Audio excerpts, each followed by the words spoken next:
Hi, I'm Joscelyn and I'm a Poshployee, and I've worked here for about 3 years now.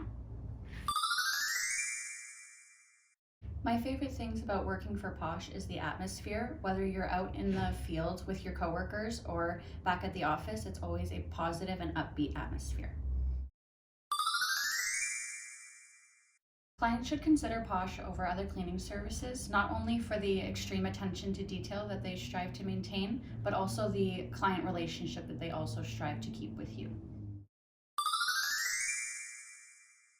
The things that make Posh more sophisticated in its cleaning is the assigned tasks that we each go into a home to do, which includes one person going off to dusting, one person going off to the kitchen, and one person going off to the bathrooms, which allows more than one task to be done at the same time.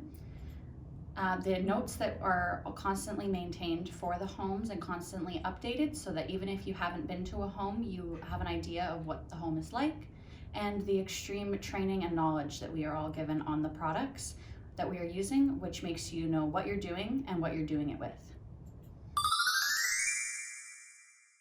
What is unique about being a Poshployee compared to other jobs that I've had is it doesn't feel like your average 9-to-5 job. Whether you're in the client's homes or associating with your coworkers, you feel like you're talking with your family and friends. When you work somewhere where you're acknowledged and appreciated, it's not just about the paycheck.